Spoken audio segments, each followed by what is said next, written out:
ఈరోజు ముందుగా జనవరి 26 గణతంత్ర దినోత్సవ శుభాకాంక్షలు తెలుపుతూ ఈరోజు ఈ ప్రవచనాన్ని మొదలు పెడదాం. మనకి ఋషులు చాలా ప్రామాణికమైనవి. ఒక విద్య మన వరకు రావాలంటే ఒక ఋషి యొక్క విశేషమైన కృషి వల్ల మనకి ఈరోజు ఆ విద్య మన వరకు రాగలిగింది. ఇది ఎలాగనేది మనం ఇంతకుముందు కర్ణ సంప్రదాయం వల్ల వచ్చింది అని చెప్పుకున్నాం. అలాగే ఋషుల్లో భిన్నమైన గుణాలు, భిన్నమైన మనస్తత్వాలు గల వాళ్ళు చాలామంది ఉన్నారు. ఒకరికి కోపం ఎక్కువైతే ఒక్కొక్కరికి దయ ఎక్కువ ఉంటుంది, ఒకరికి శక్తి ఎక్కువ ఉంటుంది.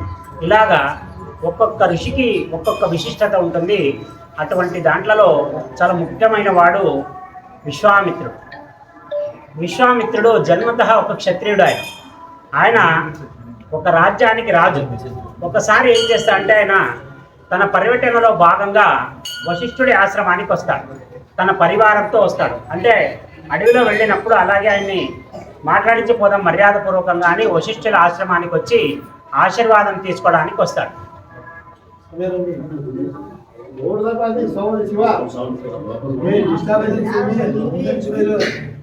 అలాగా ఎప్పుడైతే వశిష్ఠుల వారి ఆశ్రమానికి వచ్చి విశ్వామిత్రుడు ఆతిథ్యాన్ని స్వీకరిస్తాడో, రాజు లేక నా ఆశ్రమానికి వచ్చాడని చెప్పేసి వశిష్ఠుడు పాపం ఎంతమంది పరివారం ఉంటే అంతమందికి వాళ్ళు కోరిన తిండిని చేసి పెడతాడు. విశ్వామిత్రుడికి ఆశ్చర్యమవుతుంది. మేము చెప్పకుండా వచ్చేసాము, వచ్చేంత వరకు మాకే తెలియదు ఈయన ఆశ్రమానికి వస్తామని. ఈయన ఇంతమందికి ఇన్ని వంటలు ఎలా చేయగలిగాడు అనే ఇదే సందేహాన్ని వెళ్ళి వశిష్ఠుల వారి దగ్గర అడుగుతాడు. అప్పుడు వశిష్ఠుడు రాజును గౌరవంగా తీసుకెళ్ళి తన చావిడిలో ఉన్న కామధేనుని చూపిస్తాడు. అయ్యా, ఈ కామధేను నా దగ్గర ఉన్నంత కాలం ఎంతమంది వచ్చినా నాకే భయం లేదు. ఎవరు ఏది కోరితే అది క్షణాల్లో తీర్చేస్తుంది. ఎవరు ఏ పదార్థాన్ని కోరితే ఆ పదార్థాన్ని ఇది మనకి సృష్టించిస్తుంది. అప్పుడు విశ్వామిత్రుడికి ఒక కోరిక కలుగుతుంది. ఆహా, ఇటువంటి కామధేను గనక నా రాజ్యంలో ఉంటే అంతా రాజ్యం మొత్తం సుభిక్షంగా ఉంటుంది కదా. ఇటువంటి రాజు దగ్గర ఉండాలి కానీ ముక్కు మూసుకొని తపస్సు చేసుకుని ఇలాంటి ఋషి దగ్గర ఎందుకు ఉండాలని ఆలోచన వస్తుంది. చూడండి, ఆతిథ్యం అనేది వశిష్ఠుడి సంస్కారం అయితే దాన్ని తీసుకెళ్లాలని చెప్పేసి విశ్వామిత్రుడి సంస్కారం. ఎందుకంటే వాళ్ళకి గుంజేయాలని క్షాత్ర ధర్మం ఎట్లా అంటే ఫస్ట్ తీసేసుకోవాలా, నీ బలాన్ని ప్రదర్శించాలా, అలాగేసేయాలి. అదే మాటని వశిష్ఠులకు అడుగుతాడు. అయ్యా, మీ ఆశ్రమంలో ఉంటే మహా అయితే ఒక 100 మందికో 200 మందికో భోజనం పెడతారు. అదే నా దగ్గర ఉంటే మొత్తం రాజ్యానికి భోజనం పెడతాను. ఆయన అంటాడు, ఇది దేవతా వరప్రసాదంగా నాకు వచ్చింది. నేను గనక నీకు ఇస్తే ఆ దేవతను నేను అవమానించినట్టు అవుతుంది. ఆ కారణం చేత నేను నీకు ఈ దేనుని ఇవ్వడానికి కుదరదు అని నమస్కారం చేసి పాపం వినమ్రంగా చెప్పాడు. ఎప్పుడైతే అక్కడి నుంచి ఈయన ఇవ్వడు అనే మాట వింటాడో, చూడండి, రాజుకు ఒక సైకాలజీ ఉంటుంది. ఆయన చెప్పింది జరిగిపోవాలంటే, జరగలేదు అంటే ఆఫ్టర్ ఆల్ ఒక ఋషిని నన్ను ఎదిరించడమా. ఆయన సైనికులకి చెప్పి ఎక్కడైతే భోజనం చేసింటారో అదే ఆశ్రమంలో దౌర్జన్యానికి మొదలు పెడతాడు. అందరినీ పక్కనుండే శిష్యులంతా తోసేసి ఆ కామధేనుని తీసుకొని బలవంతంగా తీసుకెళ్ళకపోవడం, తీసుకొని లాక్కుపోతుంటారు. ఎక్కడికి ముందు కదలదు. అప్పుడు వశిష్ఠుడికి కోపం వస్తుంది. అప్పటి వరకు చాలా ప్రశాంత చిత్తంగా ఆతిథ్య మర్యాద ఇచ్చిన ఒక అతిథికి మనం ఇవ్వాల్సిన గౌరవాన్ని గుర్తు పెట్టుకొని ఒక మర్యాదని పాటిస్తూ వచ్చిన వశిష్ఠుడికి ఒక్కసారిగా కోపం వచ్చేస్తుంది. ఆహా, నేను నా దగ్గర ఆతిథ్యం తీసుకొని నా దగ్గరే ఇవన్నీ చేస్తావా, ఇదో చూడు అని చెప్పేసి ఆయన తనకుండే విద్యతో ఒక ప్రదర్శన చేస్తాడు. ఆయన తన యోగ బలం వల్ల కామధేనువు ప్రార్థిస్తే కామధేనువులో నుంచి కొన్ని 100 మంది ఈ సైనికులు పుడతారు. వాళ్ళు పుట్టడమే ఈ విశ్వామిత్రుడి యొక్క మొత్తం సైన్యాన్ని నాశనం చేసేస్తారు. విశ్వామిత్రుడు హతాశగా చూసుకుంటూ పోతాడు. ఇది మామూలుగా చూస్తే గోవు అనుకున్నాను, గోవులో ఇంతటి శక్తి ఉందా. అప్పుడు అక్కడి నుంచి పలాయనం చిత్తగించి రాజ్యాన్ని చేరుకుంటాడు. రాజ్యాన్ని చేరుకున్న తర్వాత ఆయన ఆలోచన మొత్తం కామధేను మీద ఉంటుంది. చేసిన అవమానం చేసిన వశిష్ఠుడి మీదకి వచ్చేస్తుంది. ఇక్కడ ఆతిథ్యాన్ని మరిచి ఎప్పుడైతే జరిగిన అవమానాన్ని గుర్తుపెట్టుకుంటాడో విశ్వామిత్రుడి పతనం అక్కడ మొదలవుతుంది. విశ్వామిత్రుడు అనుకుంటాడు, నేను రాజుని అడిగితే ఈ లేదు సరికదా, నా మీద అటాక్ చేయించి నా సైన్యాన్ని చంపిస్తాడా, చూస్తా, వశిష్ఠుడిని కూడా చూస్తా. వశిష్ఠుడికి ఎంతటి బలం ఎక్కడి నుంచి వచ్చింది, తపస్సు నుంచి వచ్చింది. అంటే నేను కూడా తపస్సు చేస్తే గొప్పవాడు కావచ్చు. అప్పుడు ఏం చేసినాడు, తన కోపాన్ని ఒక సాధనగా మార్చుకోవడం మొదలుపెట్టాడు. అప్పుడు ఆయన ఏం చేస్తాడు, తపస్సు మొదలు పెడతాడు. తపస్సు ఎటువంటి తపస్సు చేస్తాడంటే ఆయనకి ఎంతటి కాంక్ష వచ్చేస్తుందంటే తన వారసులకి చెప్పేసి తాను పక్కకు వచ్చేసి తపస్సు చేయడం, కఠోరమైన తపస్సు సుమారు 1000 సంవత్సరాలు చేస్తాడు. 1000 సంవత్సరాల తపస్సు అయిన తర్వాత అప్పుడు బ్రహ్మ ప్రత్యక్షమవుతాడు. ఏం నాయన ఎందుకు ఇంతటి తీక్షణమైన తపస్సులు చేస్తున్నావు అంటే, లేదు నేను ఋషి కావాలనుకుంటున్నాను. ఋషి అనేది చాలా పెద్ద సంగతి నాయన, అది ఆత్మజ్ఞానం వల్ల అవుతుంది కానీ ఈ వరాల వల్ల కాదు. నీలో ఉండే చైతన్యాన్ని బయటికి తీసే ప్రయత్నమే ఈ తపస్సు అనేది. అలా నువ్వు చేసుకోగలగాల కానీ మా నుంచి వచ్చేది ఏం లేదు, భౌతికంగా నేను చేయగలిగింది ఏదన్నా ఉందా? ఆయన అంటాడు, లేదు నాకు ఇదే కావాలా. అట్లయితే నీవు ఒకేసారి పెద్ద ఋషి యోగం ఇవ్వడానికి నా దగ్గర లేదు. ఆప్షన్, నీకు ఒక ఆప్షన్ ఇస్తా. నువ్వు రాజుగా ఉండి ఋషిగా మారే ప్రయత్నంలో ఉన్నావు కాబట్టి ఈ రోజు నుంచి నువ్వు రాజర్షిగా మెలుగుతావని చెప్పేసి ఆ విశ్వామిత్రుడికి రాజర్షి అనే పదవిని ఇచ్చేస్తాడు. ఎప్పుడైతే రాజర్షిగా మారతాడో ఆయనకి సంతృప్తి కాదు. ఎందుకంటే దీంట్లో స్టెప్ బై స్టెప్ ఉంటాయన్నమాట. ముందు రాజర్షిగా ఉంటారు. రాజర్షి లేకపోతే ఋషి కావాలా. రాజర్షి నుంచి ప్యూర్ ఋషిగా మారాలి. ఋషి నుంచి మహర్షిగా మారాలా. మహర్షి అయిన తర్వాత బ్రహ్మర్షిగా మారాలి. ఇది ఆయన ఫైనల్ స్టేజ్, బ్రహ్మర్షిగా మారాలి. ఇది చిన్నది వచ్చిండేది. ఇప్పుడు ఆయనకి ఎంపీనో మంత్రినో కావాలా, వచ్చిండేది కౌన్సిలర్ పదవి అనుకోండి. ఆయన దాన్నే చూస్తుంటాడు. ఎలా చేయాలా, సాధన చేయాలా, తపస్సు చేయాలా, మళ్ళీ చేయడం. ఎప్పుడైతే మళ్ళీ ఈయన తీక్షణమైన తపస్సు చేయడం మొదలు పెడతాడో ఇంద్రుడికి ఒక ప్రాబ్లం ఉంటుంది. యాక్చువల్గా ఇంద్రుడికి అది ప్రాబ్లం అని కాదు, ఇంద్రుడికి ఒక భయం ఉంటుంది. దేవతల్ని కాపాడే బాధ్యత ఆయనపై ఉంటుంది. కాబట్టి ఎవరైనా విశేషమైన తపస్సు చేస్తే వాడు తపస్సు చేసిన వాడు ఎటువంటి వరాన్ని కోరుతాడో, కోరిన తర్వాత దేవతల్ని ఇబ్బంది పెడతాడేమో అని దేవంతుడు బాగా తపస్సు చేసే వాళ్ళందరినీ ఆయన అబ్స్టకిల్ చేస్తుంటాడు. అదే ఏదో ఒకటి స్టాప్ చేయడమో లేదా ఏదో ఒక అవాంతరాన్ని సృష్టించడమో చేయడమే ఇంద్రుడి పని. విశ్వామిత్రుడు ఎడతెరపి లేని తపస్సు చేయడం చూసి ఈ ఇంద్రుడు ఏం చేస్తాడంటే ఈ భంగం చేయడానికి ఎన్నో ప్రయత్నాలు చేస్తాడు, ప్రళయాలు పుట్టిస్తాడు. కానీ ఆయన మంచి స్థిరచిత్తంతో కూర్చొని ఉంటాడు. ఇంకా అర్థమైపోతుంది ఇన్ని ట్యాకిల్ చేయాలంటే ఇది కాదు పద్ధతి, సాఫ్ట్ కార్నర్ నుంచి కొట్టాలని చెప్పేసి అప్పుడు మేనకని సృష్టిస్తాడు. మేనకని పంపిస్తాడు. మేనక వచ్చిన తర్వాత విశ్వామిత్రుడి కథ డివేట్ అయిపోతుంది. పక్కన ఆ కామపీడితుడై ఆమె వెంట పరుగులెడతాడు. కానీ కొద్ది కాలానికి ఎప్పుడైతే శకుంతల పుడుతుందో ఆయనకి మళ్ళీ ప్రపంచ జ్ఞానం వదిలేసి మళ్ళీ అంతర్జ్ఞానం మొదలవుతుంది. నేను ఎందుకు వచ్చాను, ఎందుకు తపస్సు కూర్చున్నాను, ఎక్కడికి వెళ్తున్నాను, నేను ఇది కాదు పద్ధతి అని చెప్పేసి ఎవరికి చెప్పకుండా మళ్ళీ భార్య బిడ్డను వదిలేసి వెళ్ళిపోతారు. ఒక పక్క మేనక స్వర్గానికి వెళ్ళిపోతుంది, ఒక పక్క ఈయన వెళ్ళిపోతాడు, ఆమె అడవిలో ఉండిపోతుంది శకుంతల. అది దుష్యంత శకుంతల కథ ఇంకొక కథగా మారిపోతుంది. అలాగా బిడ్డను కూడా వదిలేసి ఆయన మళ్ళీ తపస్సుకి వెళ్ళిపోతాడు. మళ్ళీ ఘోరమైన తపస్సు చేస్తాడు. తపస్సు చేసిన తర్వాత ఆయన ఒక్కొక్క స్టెప్ వరాన్ని పొందుకుంటూ వస్తాడు. చూడండి, ఋషిగా ఉండే ఆయన ఫస్ట్ రాజర్షి నుంచి ఋషిగా మారతాడు, ఋషర్షి నుంచి మహర్షిగా మారతాడు. ఇప్పుడు బ్రహ్మర్షిగా మారే ప్రయత్నంలో ఉంటాడు. అప్పుడు ఆయనకు ఒక సంఘటన జరుగుతుంది. ఇక్ష్వాకు కులానికి చెందిన ఒక మహారాజు వచ్చి ఒక కోరిక అడుగుతాడు విశ్వామిత్రుడు. ఎవరిని? ఫస్ట్ వశిష్ఠుడిని అడుగుతాడు. ఎందుకంటే ఇక్ష్వాకులకు కులగురువు వచ్చేసి కులగురువు వశిష్ఠుడు. వశిష్ఠుడి దగ్గరికి వచ్చేసి ఆ రాజు ఏమని అడుగుతాడంటే, త్రిశంకు అనే రాజు, ఆయన పేరే త్రిశంకు.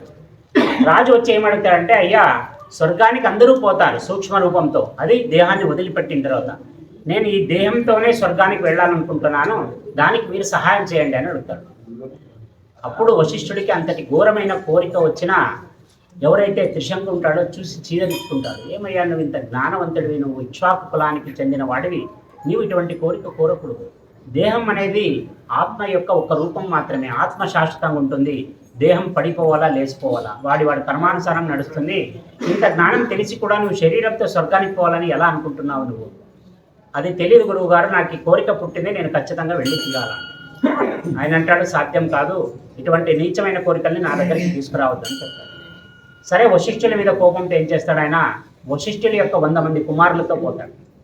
ఏమయ్యా, మీ నాయనకి చాదస్తం వచ్చేసింది, ముసలాయన, మీరు వ్యవహారవంతులు, మీరైనా చూడండి, అప్పుడు కాలం వేరే ఇప్పుడు కాలం వేరే, నా అట్లా వాళ్ళ దగ్గర మీరు ఏదో వ్యవహారం పెట్టుకుంటే అన్ని రకాలుగా మీరు బాగుంటారు, అది వాళ్ళు పరమ నిష్ఠాగరిష్ఠులు ఉంటారు. ఆహా, నా తండ్రి యొక్క శాసనాన్ని మీరు ధిక్కరించడమే కాకుండా మా తండ్రి దగ్గరే మీరు తూలనాడుతున్నావు, కాబట్టి ఒరే మూర్ఖుడా, నువ్వు చండాలుడుగా మారిపోయి శపిస్తాడు. చండాలుడు అంటే ఏం తెలుసా? ముళ్ళంతా మాసిపోయి నెత్తురుతో అక్కడక్కడ జిగట జిగటగా కారుతూ నల్లటి రూపం ధరించి చాలా పొట్టిగా ఉండి చూస్తేనే జుగుత్సాకరంగా మారిపోయే ఒక పరిణామం. అటువంటి రూపంగా మారిపోతాడు త్రిశంకు.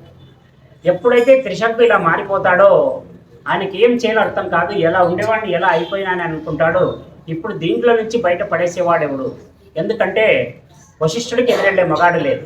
ఎందుకంటే ఆయన ఇక్ష్వాకు వంశానికే రాజు. కానీ ఇప్పుడు ఇక్ష్వాకు రాజే ఆ గతి పట్టింది. ఎందుకంటే ధర్మానికి లోబడినప్పుడు రాజైనా మంత్రి అయినా సేనకుడైనా అందరూ ఒకటే. అలాగా ఇప్పుడు ఈయన్ని కాపాడేవాడు ఎవరు అని ఆలోచన చేస్తుండగా ఆయనకు ఒక మెరుపు లాంటి ఆలోచన వస్తుంది. ముందు నుంచి వశిష్ఠుడికి విశ్వామిత్రుడికి పడదు. ఇప్పుడు నేను గనక ఖచ్చితంగా విశ్వామిత్రుడి దగ్గరికి పోతే గ్యారంటీ హెల్ప్ చేస్తాడు. ఎందుకంటే ఆయనకు కొట్లాట కావాలి వశిష్ఠుడితో, ఎలాగైనా ఎదురెళ్ళాలని. దాంట్లో ఇదంతా జరిగే లోపల ఆయనకు అక్కడ బ్రహ్మర్షి పదవి వచ్చేస్తుంది. విశ్వామిత్రుడు పవర్స్ ఇంకా ఎక్కువైపోతాయి. అప్పుడు ఆయన పరుగున ఈయన ఏం చేస్తాడు? ఈ రాజు పోయి త్రిశంకు ఆయన కాళ్ళ మీద పడిపోతాడు. విశ్వామిత్ర పాహిమా, నన్ను కాపాడాలి, నువ్వే కాపాడాలి. ఏమైంది చెప్పు? నేను ఇట్లా ఒక చిన్న కోరిక కోరినాను. నా కులగురువు అయి ఉండి కూడా నాకు కాదు, కుదరదు అని చెప్పాడు. పోనీ అక్కడికి పోయింది. బిడ్డల కన్నా ఛాన్స్ ఇద్దామని బిడ్డల దగ్గరికి పోతే వాళ్ళు నన్ను శక్తించి ఈ గతికి తెచ్చారు. అవునా? వశిష్ఠుడితో యుద్ధం నాకు చాలా ఇష్టం. నేను ఖచ్చితంగా నిన్ను స్వర్గానికి పంపిస్తాను. నేను చెప్పినట్లు నువ్వు చేయాలా? మీరేం చెప్పినా చేస్తా, నన్ను స్వర్గానికి పంపేయండి. విశ్వామిత్రుడు దాన్ని ఒక ఈగో ప్రాబ్లం కింద తీసుకుంటాడు. వశిష్ఠుడిని ఢీ కొట్టాలంటే ఒక సందర్భం దొరికింది. మధ్యలో వీడు దొరికినాడు, వీడిని అడ్డం పెట్టుకొని ఆయన్ని కొట్టాల. అప్పుడు ఆలోచన చేస్తాడు, ఏం చేయాలా? మహా తపస్సు అయిపోయినాడు. చాలా శక్తులు ఇప్పుడు విశ్వామిత్రుడి దగ్గరే ఉన్నాయి. ఇప్పుడు ఎలాగ దాన్ని అప్లై చేయాలని చేసి తన 100 మంది కుమారులను పిలుస్తాడు. పిలిచి, ఒరే నాయన, మొత్తం భరతఖండంలో తిరగండి. ఎక్కడైతే వేదాల్ని అనర్గళంగా చెప్పగలిగిన వాడు ఎవడున్నా వాడిని పట్టి నా దగ్గరికి తీసుకురండి. ఇది విశ్వామిత్రుడి ఆజ్ఞ అని చెప్పండి. ఖచ్చితంగా అందరూ వస్తారు. అలాగా అందరూ వచ్చిన తర్వాత నేను ఒక హోమాన్ని తలపెడతా. ఆ హోమం ఎంత భయంకరంగా ఉంటుందంటే, వాళ్ళు ఏ రూపాన్ని అయితే మామూలుగా మనం స్వర్గానికి పోవాలంటే ఈ దేహాన్ని వదిలి సూక్ష్మ రూపంతో స్వర్గానికి వెళ్ళాలి. కానీ వాళ్ళు ఏదైతే చీదిరించుకునే ఈ రూపం చండాల రూపం చేసినారో ఇదే రూపంతో నేను స్వర్గానికి పంపిస్తాయింది. అంతటి ఘోరమైన ఈ హోమాన్ని నేను చేస్తున్నాను. నాకు ఎంతమంది ఋత్విక్కులైతే అంతమంది కావాలా. అలాగా ఆయన కుమారులు పాపం నలుచెరుగులా తిరిగి బాగా వేద పఠనం చేసేవాళ్ళు, నాలుక తిరిగి మంచి ఘనాపాటిలైన వాళ్ళని తీసుకొని వచ్చి కూర్చోపెడతారు. అందరూ వస్తారు. కానీ విశ్వామిత్రుడి దగ్గరికి ఒక్క వశిష్ఠుడి శిష్యులకు కూడా వర్తమానం పోతుంది. వాళ్ళు మా తండ్రికి ఆపోజిట్ జరిగే ఏ యజ్ఞానికి మేము రామని చెప్పేస్తాను తెగేసి. వీళ్లతో పాటు ఒకే ఒక్క బ్రాహ్మణుడు ఎదురు తిరుగుతాడు. అయ్యా కాదయ్యా, ఇది ఈగోకు పోయి మీరు ఏమేమో చేయాలనుకుంటున్నారు. సూక్ష్మ రూపంతో మీరు అసలు పోవాల్సిన స్వర్గాన్ని శరీరంతో మీరు పోయేలాగా ఆశిస్తున్నారు. ఇది సరైన పద్ధతి కాదు. ఈ పూజకి నేను రాలేను అని మహోదయ అనే ఒక బ్రాహ్మణుడు చెప్పి పంపిస్తాడు. ఎప్పుడైతే మహోదయుడు చెప్పి పంపిస్తాడో అప్పుడు ఈ పిల్లలు వచ్చి అదే మాట విశ్వామిత్రుడు చెప్తారు. అందరూ వచ్చేసినారు, ఒక్క వాడు మాత్రమే రావట్లేదు, వాడిని కొంచెం చూసుకోండి. అప్పుడు ఆయన ఏమంటాడు, ఈ రూపాన్ని కలిగించిన వశిష్ఠుడి కుమారులు నా మాటకి ఎదురెళ్ళిన మహోదయుడు అందరూ కాలి భస్మం అయిపోవుగా కానీ శాపం పెట్టేస్తాడు. వాళ్ళు మొత్తం కాలి బూడిద రాసైపోతాడు. ఇలా అయిపోయిన తర్వాత బూడిద మొత్తం పాపం వశిష్ఠుడికి ఏం చేయాలో అర్థం కాదు. కొడుకుల్ని కోల్పోయింటాడు. ఇక్కడ ఈయనకి ఒక్కొక్క మెట్టు ఎదుగుతూ వస్తాడు. ఈయన తొక్కుకుంటూ పోవాలి. ఇప్పుడు తన శక్తి వల్ల ఆ ఋత్విక్కుల సహాయంతో హోమాలన్నీ చేసేసి తనకుండే విద్యంతా ప్రదర్శించి తనలోని శక్తిలోని ఒక భాగాన్ని తీసి హవిస్సులు ఇవ్వడం మొదలు పెడతాడు.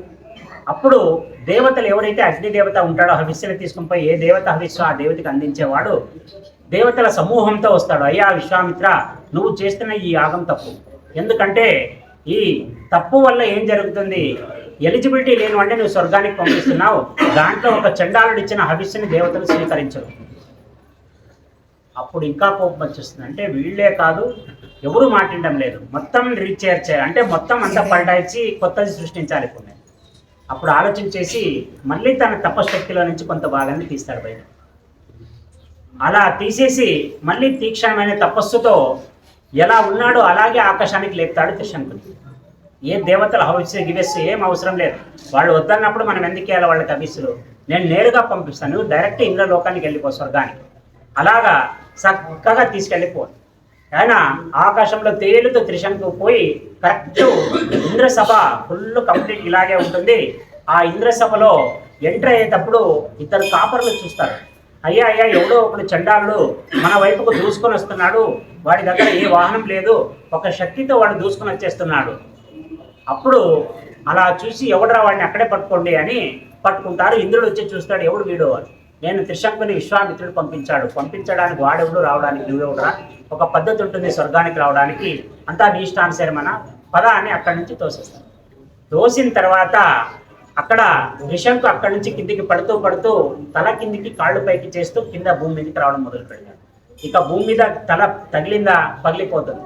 అప్పుడు అహో విశ్వామిత్ర రక్ష రక్ష అంటే విశ్వామిత్రుడు తన తపశక్తితో అట్లే గాల్లో ఆపేస్తాడు. ఆపి మళ్ళీ సీదా చేసి నిలబెట్టి అప్పుడు మొదలు పెడతాడు. ఏమైంది అసలు ఏం కారణం? ఇంద్రుడు అక్కడి నుంచి తోసి పారేసినాడు. అప్పుడు ఆహా, ఇంద్రుడికి కూడా అహంకారం ఉంది అని చెప్పేసి, ఇప్పుడు వాళ్ళ దగ్గర స్వర్గం ఉన్నందుకే కదా వీళ్ళంతా చేస్తుండేది, ఇటువంటి స్వర్గాన్ని నా తపశక్తితో నేనే చేస్తానని చెప్పేసి మళ్ళీ తనలోని కొంత శక్తిని తీసేసి మళ్ళీ ఒక సౌరమండలాన్ని తయారు చేసి నక్షత్ర మండలాన్ని, ఆ నక్షత్ర మండలంలో ఒక స్వర్గాన్ని తయారు చేస్తాడు. అప్పుడు త్రిశంకుని అక్కడికి పొమ్మని చెప్తాడు. అప్పుడు దేవతలు ఆయన అక్కడికి కూడా వెళ్ళడానికి కుదరదు. ఈ దేవతలు కూడా ఎందుకు అడుక్కోవాలనేమో, దేవతల్నే ఇంకొకటి చేసేస్తే అయిపోయాయి కదా.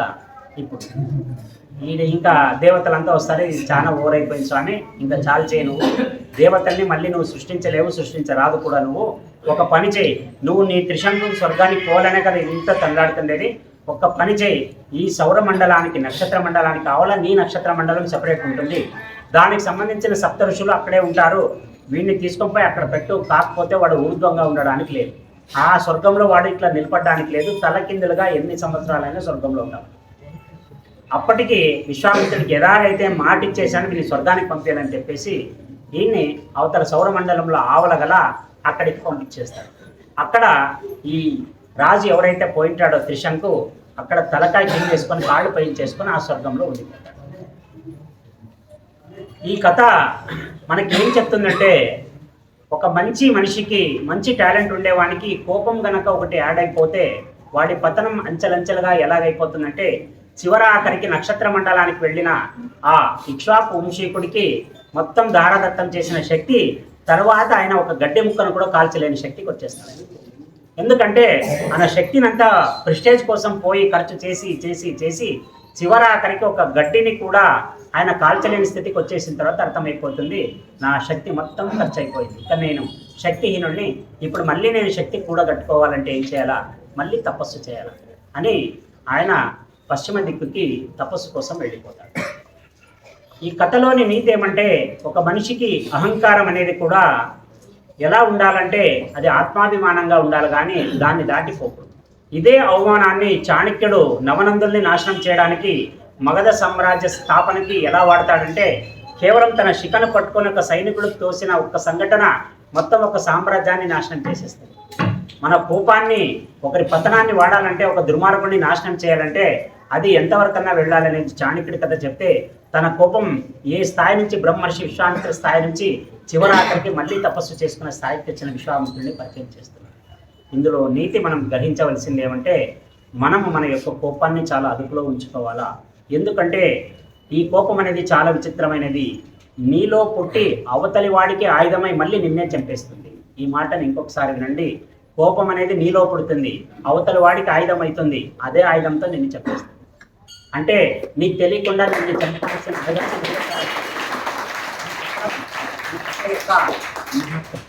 ఇంకా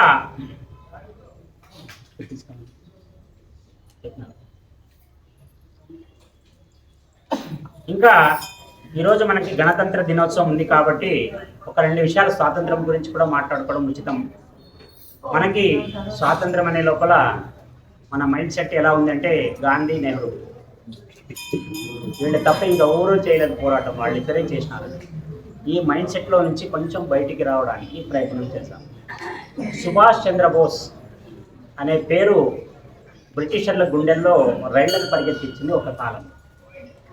ఎటువంటి సాధనాలు లేని సమయంలో, ఎటువంటి అడ్వాన్స్డ్ టెక్నాలజీ లేని సమయంలోనే ఆయన వివిధ దేశాలతో చేసిన దౌత్యం ఇప్పటికీ చాలామంది రెఫరెన్స్ బుక్ల్లో ఉన్నాయి.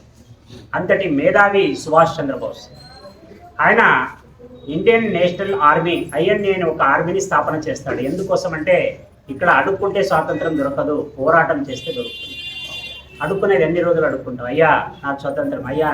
వాడికి తీరిక ఉన్నప్పుడు ఇక్కడ గుజ్జంతా అయిపోయిన తర్వాత పారేసి వెళ్ళిపోతాడు.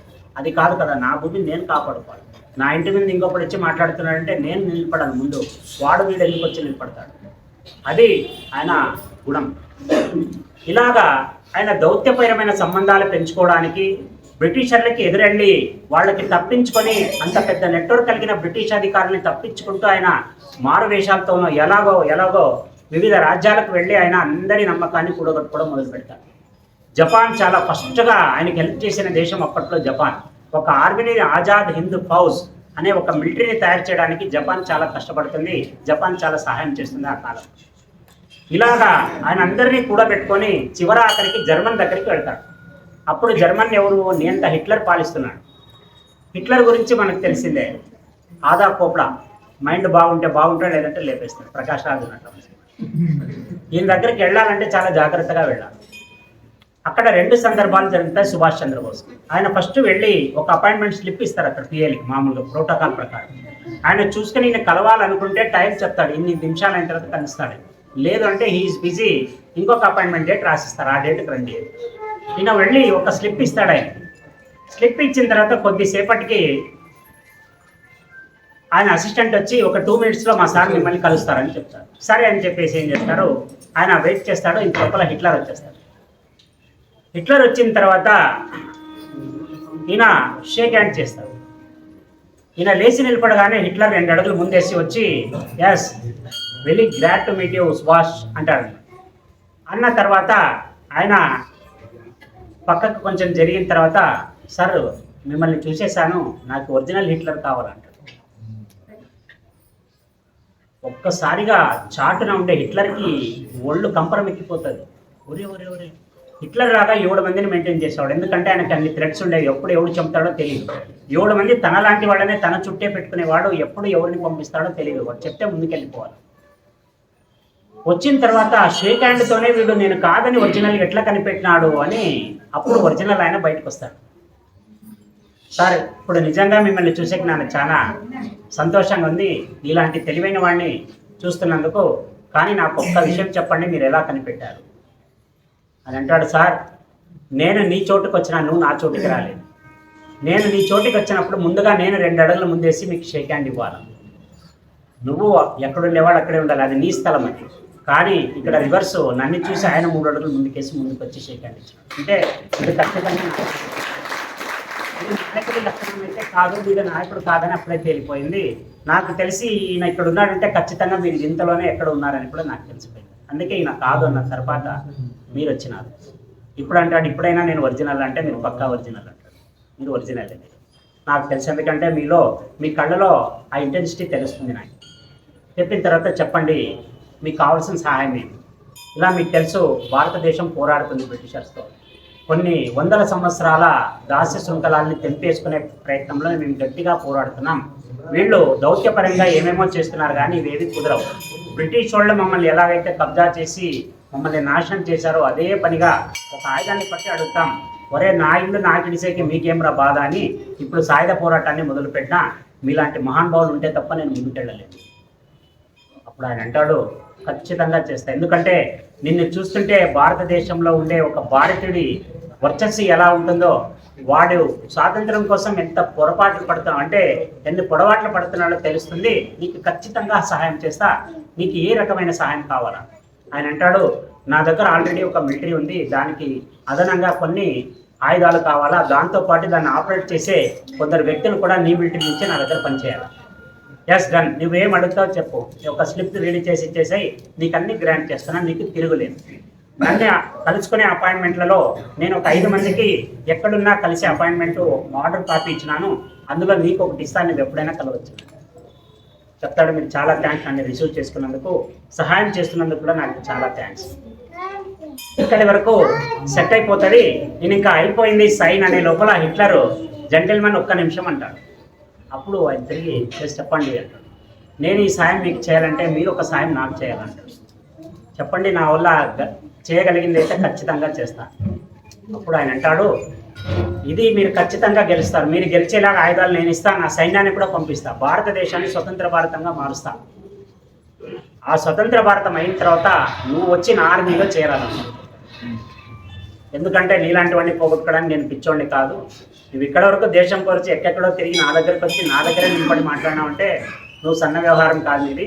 నీలాంటి వాడుగా నా మిలిటరీలో వస్తే ఈ ప్రపంచాన్ని నిప్పు పెట్టుకుంటూ వస్తావు పక్క నుంచి. అప్పుడు అంటాడు, ఖచ్చితంగా పనిచేస్తాడు.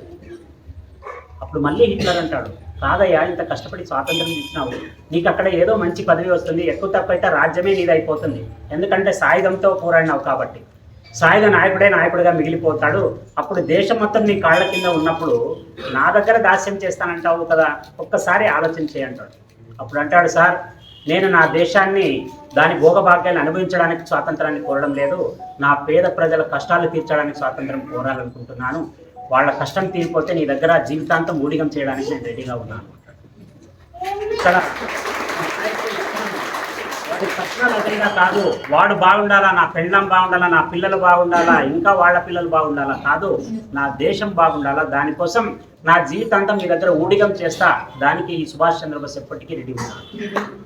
అటువంటి నాయకులు ఆనాడు ఉన్నందుకు ఈనాడు మనం ఇంత కూర్చొని ఇంత సౌలభ్యంగా ఇంత ప్రశాంతంగా మాట్లాడుకోగలుగుతున్నాం. ఇది గనక మనం ఇప్పుడు చేజార్చుకుంటే జీవితంలో మళ్ళీ మనం తీర్చలేని తప్పు ఇదే అవుతుంది. అందుకే ధర్మం గురించి, సనాతనం గురించి ఎప్పటికప్పుడు ఇంకొక తరానికి చెప్పండి. చెప్పకపోతే ఫస్ట్ నాశనం అయ్యేది నీ ఇల్లే, ప్రపంచం కాదు. ఒక్కసారి నీ ఇంటికి వచ్చేంత వరకు నీకు దాని సమస్య తెలియదు. ఎక్కడో జరిగింది, ఎవడో చేసినాడు, నేను బాగున్నాను, ఈ మైండ్ సెట్ పోయేంత వరకు హిందువులు బాగుతారు. నేను ప్రతి ప్రవచనంలో గట్టిగా చెప్పేది ఏమిటంటే, అందరూ వాళ్ళ ధర్మాన్ని గట్టిగా పట్టుకున్నారు, మన హిందువులు మాత్రమే చాలా నిర్లక్ష్యం చేస్తున్నారు. ఒక చిన్న పాప 4 ఏళ్ల పిల్లని కూడా హిజాబ్ తొడిగించి వాళ్ళు ప్రార్థన చేసే పద్ధతి నేర్పిస్తారు. మన దాంట్లో గాడిదే 15 ఏళ్ళు అయితే కూడా బొట్టు పెట్టుకునే సంస్కారం నేర్పి. పిల్లలండి ఇప్పుడే చేయాలి, ఇంకెప్పుడు చేస్తారు? ఇక్కడ వరకు నిక్కర్లు వేసేది. పిల్లలు నిక్కర్లు వేసుకుంటే చందంగా కనిపించారండి. మంచి గుణం బాగుండాలా, వాళ్ళ స్వభావం బాగుండాలా, వాళ్ళ సంస్కారం బాగుండాలి. ముందుగా ఎవడైతే సంస్కారవంతులుగా ఉంటాడో వాడు ప్రపంచంలో ఎక్కడున్నా బ్రహ్మాండంగా బతుకుతాడు. ఆ సంస్కారాన్ని అలవాటు చేయాలి. కానీ మా పిల్లలండి ఇప్పుడు కాకపోతే ఇంకెప్పుడు పెద్దోళ్ళైన తర్వాత తీసుకుంటారండి.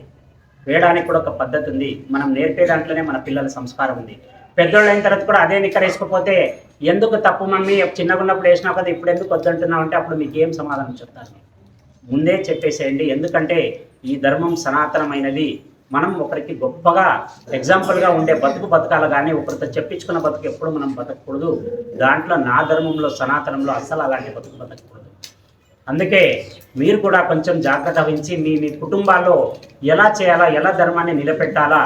ఒక మనిషి అడుగుతాడు, అయ్యా నేను ఇన్ని ఆభరణాలు వేసుకున్నాను కదా, నీ దగ్గర ఒక్క ఆభరణం కూడా లేదు, నీకేమి చిన్నగా అనిపించట్లేదు అని అడుగుతాడు.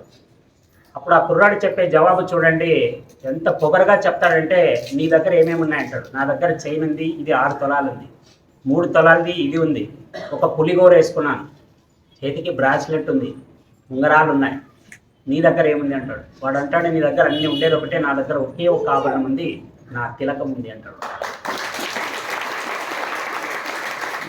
నీ గుర్తింపు, నీ సనాతనం నీ గుర్తింపు. ఈ గుర్తింపుని వదిలేసినావో అధోగతి పాలైపోతావు. నేను చెప్పినట్టు రాముడు ఎలాగైతే నీళ్ళలో వేస్తే మునిగిపోతుందో, హనుమంతుడు ఒక నీతి చెప్తాడు, రాముడు చేయి వదిలినాడా వాడు అధోగతి పాలైపోతాడు. సనాతనాన్ని ఇడిచినావా నీ బతుకు అధోగతి పాలైపోతుంది. అందుకే సనాతనాన్ని ఎప్పుడు వదలద్దు. నువ్వు ఇంకొకరిని కించపరిచే ప్రయత్నం ఎప్పుడు చేయొద్దు, కానీ నీ ధర్మాన్ని కించపరిస్తే మాత్రం ఊరికే ఉండదు. ఇది మీరు అందరూ బాగా బుర్రలో పెట్టుకోవాలా. ఇక 1974లో జరిగిన ఒక ఘటన చెప్తాను. ఒక ఇటలీ నుంచి ఒక అబ్బాయి వస్తాడు, ఆయన పేరు అలెసాండ్రో.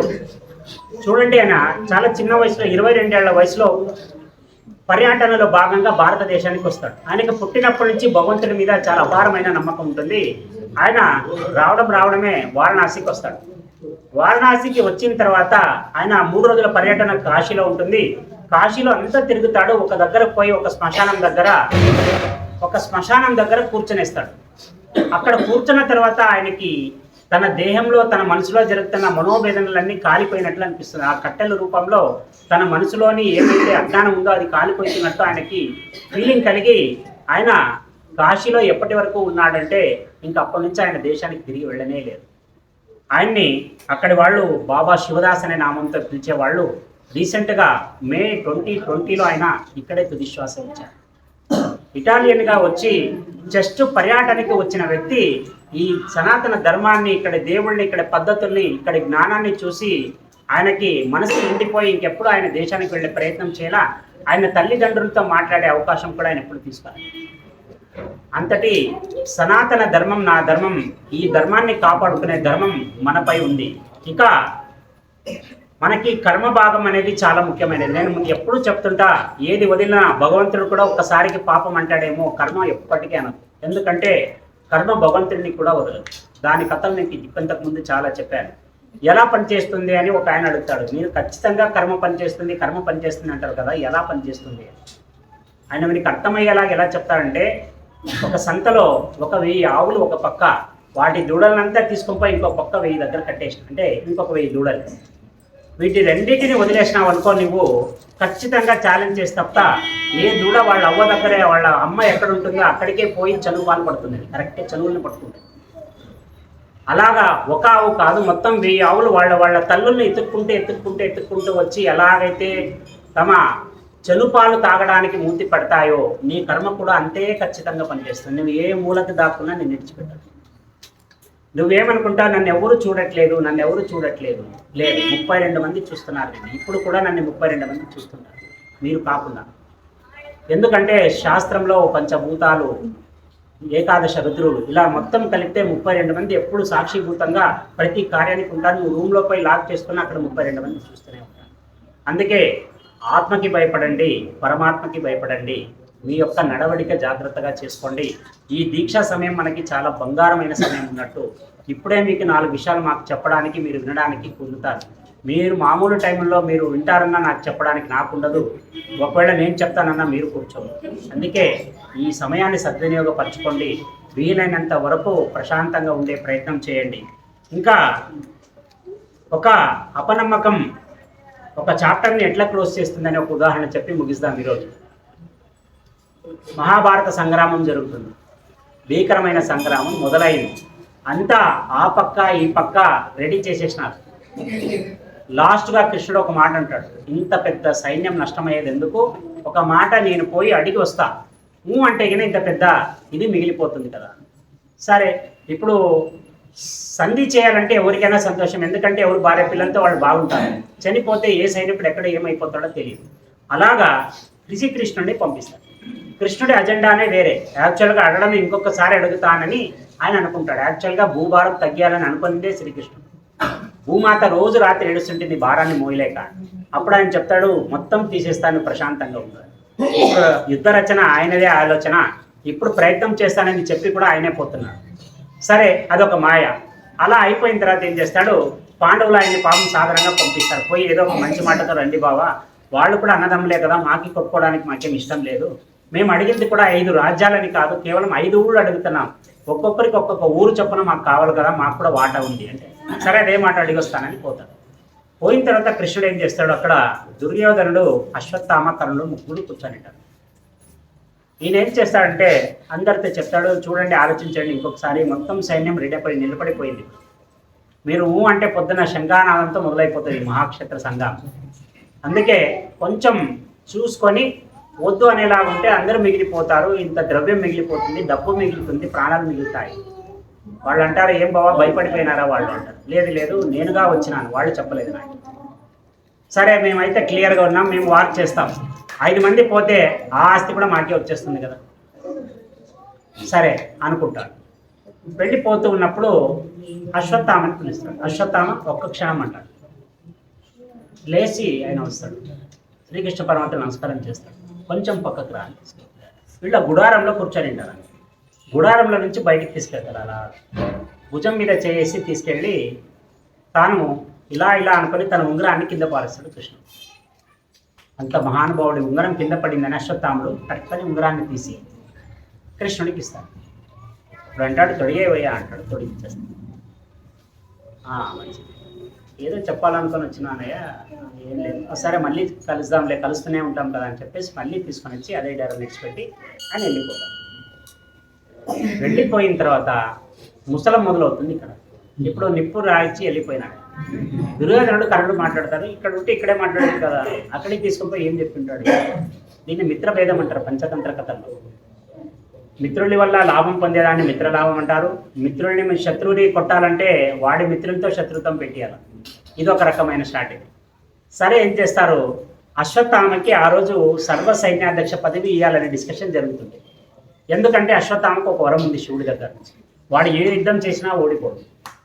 అటువంటి ఒక మహా వరం వానికి ఉంది కాబట్టి వాడిని గనక సర్వ సైన్యాధ్యక్షుడిగా చేసేస్తే వీళ్ళకి ఓటమి లేదు. ఓటమి లేదంటే పాండవులు మిగలరు అని అర్థం. ఇప్పుడు ఎక్కడికి వస్తుంది సమస్య, ఎప్పుడైతే అశ్వత్థామ వచ్చి కూర్చున్న తర్వాత ఏమి చెప్పా కదా, ఏదో తీసుకోపోయా, మళ్ళీ మర్చిపోయానే, మళ్ళీ చెప్తానని వచ్చేస్తే చూస్తే వీడు దొంగడ, వీడు చెప్పట్లేదు.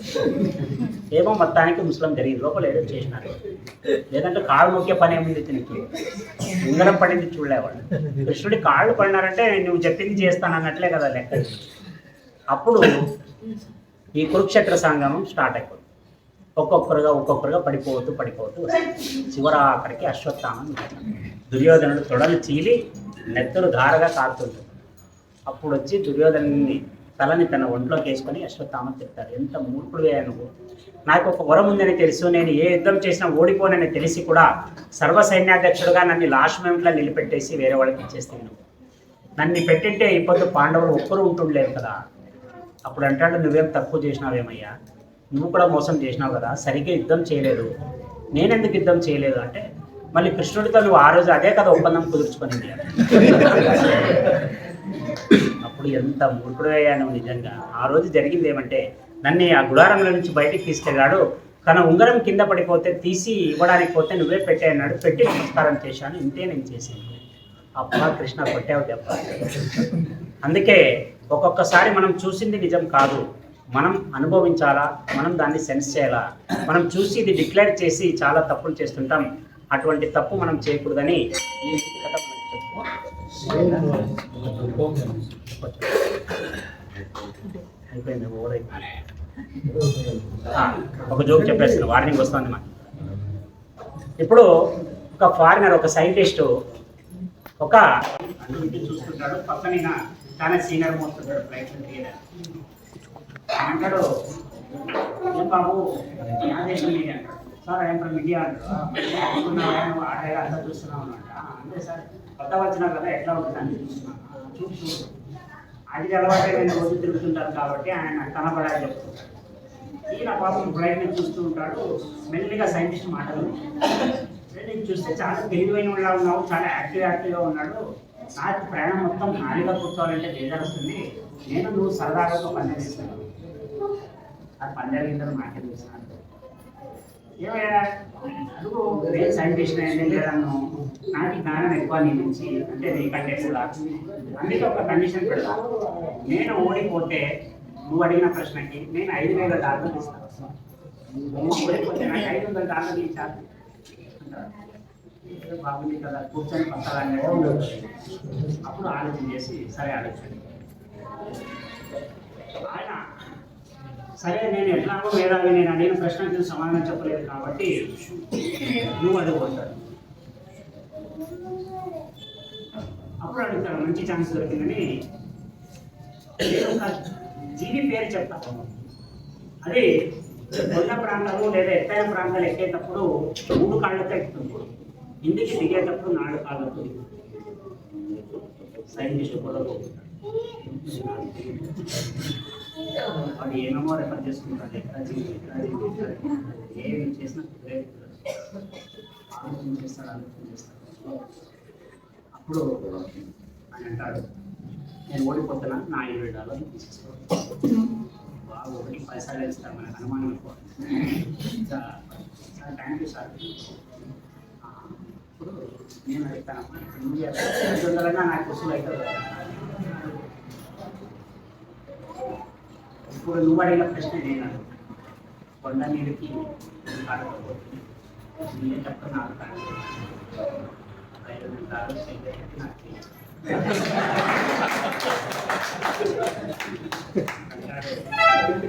నాకు కష్టమే. సైంటిస్ట్ సీటు మార్చుకుంటారు